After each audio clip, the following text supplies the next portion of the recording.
Hello, space friends. Captain Snuggles here, back in X4 Foundations to investigate a controversial game mechanic, flyby boarding. A few days ago, some dude showed up in my balance and difficulty oversimplified comments section saying that I needed to delete that video because he has over 2,000 hours of playtime and he thinks the Terran economy is actually unprofitable. And he also thinks that flyby boarding is very hard in version 7.1. Now, the math on the Terran economy has been done for years. There's literally a calculator for it, as well as a bunch of independent videos and guides. If someone's played for 2,000 hours and still can't figure out how to make a profit with Terran stations, that person is going to have trouble with everything in the game. So the fact that this guy struggles with flyby boarding really doesn't mean anything. But I have seen a few other people wondering whether flyby boarding is still a good strategy in version 7.1, so I figured, sure, let's have a look. Conveniently, I was recently trying to figure out how quickly I could capture the Earl King, and I still had one of those save files available. The Earl King is a great pirate ship. So I booted up the save, grabbed some Marines, and headed out to test flyby boarding. Now, disclaimer. Flyby boarding is cheesy and boring. If you want to be challenged or entertained, this is not the activity for you. If you just want a lot of money with minimal effort, it's great. Or is it? Let's find out. Here's what's happened so far in this run. I started with the untested explorer scenario, flew straight to faulty logic, grabbed the abandoned Odysseus, sold it, bought a Shuyaku Vanguard, filled it with Vigor Syndicate Marines, shuffled those Marines around a couple of times to increase the number of veterans, and then grabbed the Earl King with a single pass of flyby boarding. I captured it after about an hour and a half of total game time. I stocked up my new Earl King with more Syndicate Marines, headed over to Hatikva's Choice, and here we are, less than 2 hours into the playthrough. If you want to get started even faster, you can skip the Earl King and do this with just the Shuyaku. The Earl King is faster and tougher, and it has a higher crew capacity, but the Shuyaku is more agile and still carries plenty of crew. It's really nice to have both, because you can have one ship stay docked at the Syndicate shipyard and farm veteran Marines, which you can then remotely transfer over to your active ship in between boarding ops. That's how I chose to do it here. I kept the Shuyaku docked while I marauded around with the Earl King. This is not the legendary, fully equipped Earl King that can eradicate any faction by itself.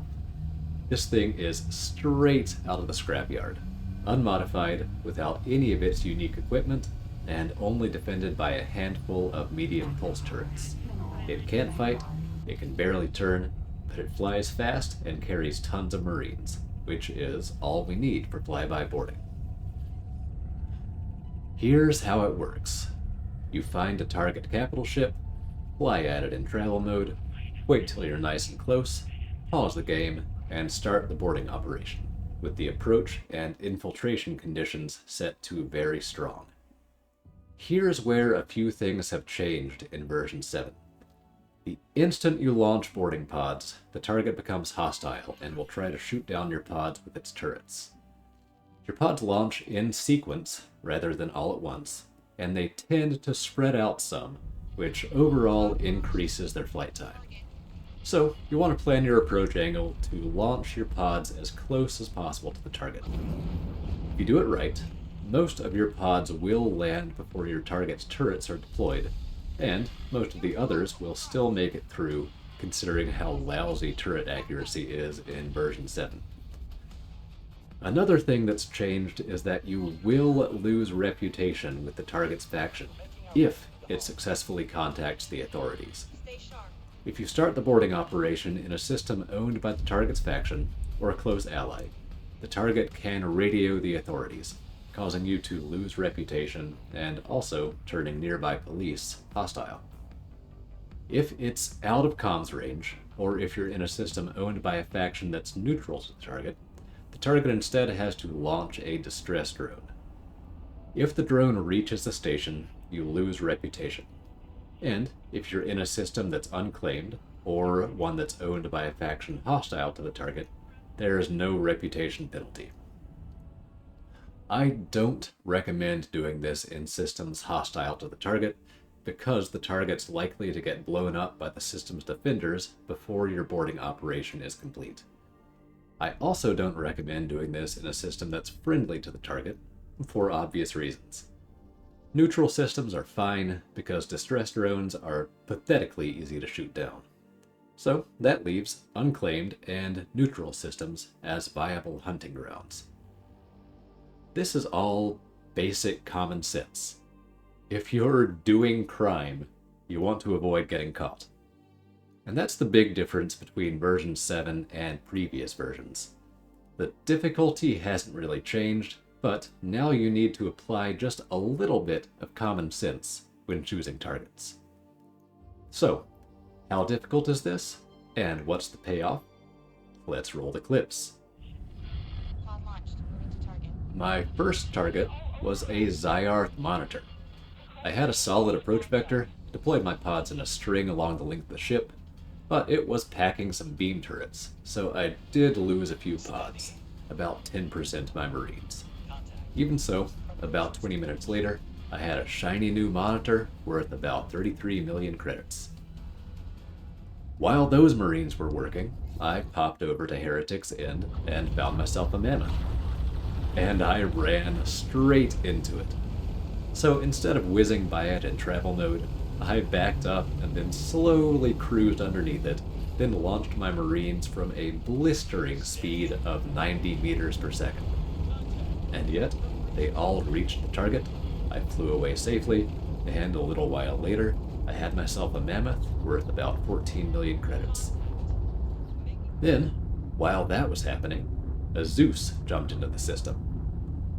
You might expect a mighty military carrier to be a difficult target, but nah. Even though I was only going 500 meters a second when I passed underneath it, even though it deployed turrets and launched fighters, I still escaped easily. Only 2 of my pods were shot down, and a little while later, I had myself a beautiful new Zeus with a few fighters still on board. Total value, about 36 million credits. Next up was a scale plate Behemoth E. I flew right into it. Again. This time I decided to just launch the pods in the middle of the collision and see what happened. Well, they all launched into a single spot, right above a missile turret. Goodbye, 48 Marines. I decided to cut my losses and run. After that daring escape, I found myself a Heracles Vanguard, lined up a decent attack run for once, got all my pods on target at point-blank range, and shortly thereafter had another nice new ship worth about 14 million credits.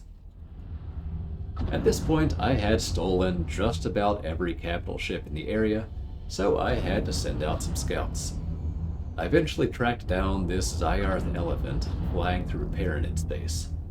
I actually collided with this one on purpose to pull it out of travel drive, which left me with another point-blank, low-speed boarding attempt.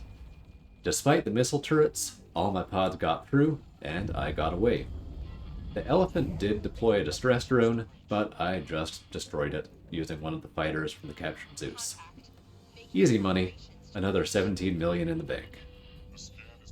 Shortly thereafter, I found another elephant entering the same system. I went after it, but launched my pods way too late, and most of them ended up slowly chasing the target from behind. Even so, despite a solid minute of turret fire and a defense drone, almost all of them reached the target. I dealt with the distress drone same as before, and, after a little wait, another elephant was mine. This one worth a cool 27 million. Last on the list was a buffalo. I actually had to mark it hostile to pull it out of travel drive, meaning its turrets were already deployed when I launched my boarding pods, but it didn't matter. I got the pods on target, and chase down the distress drone with the Earl King itself, bagging myself a nice little 4.5 million credit bonus right at the end. I ended the rampage there. After a total of an hour and 10 minutes, the last boarding operation concluded, and I took my final accounting. The total value of the ships was 145.6 million credits when sold straight to the shipyards.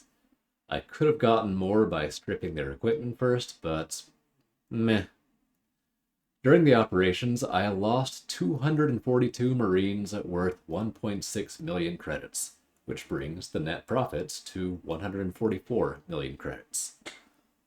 144 million in profits in an hour and 10 minutes. That's over 120 million credits per hour, starting at 2 hours into the game. And that's with some embarrassingly bad piloting on my part. So the skill requirement is obviously extremely low. I also didn't lose a single point of reputation with any faction. Flyby boarding is still ludicrous. I gotta say though, it does feel better than it used to. Before 7.0, it was super anticlimactic, because the universe just didn't acknowledge that you were doing it. There were no reputation penalties, no police intervention, the targets didn't even try to shoot down your boarding pods. You essentially just flew up to ships and claimed them as if they were abandoned. Now it does at least feel like you're committing a crime. You have to choose your targets carefully, sometimes stalk them for a few minutes, prevent them from contacting the authorities, and then be prepared for them to retaliate when you strike. It's still insanely easy and ludicrously profitable, but it isn't as immersion-breaking as it used to be. And that's nice. On the one hand, the hardcore gamer in me really hates that this exists at all, but on the other hand, it is kind of cool that Egosoft is taking steps to incorporate popular cheeses into the game universe instead of just patching them out. So, there you go. That's the state of flyby boarding in X4 version 7.1. Love it or hate it, use it or don't, it's up to you. Egosoft made it this way on purpose, so clearly it's here to stay. Thanks for watching. I hope you enjoyed. I hope you'll tune in next time, and until then, this is Captain Snuggles, signing off.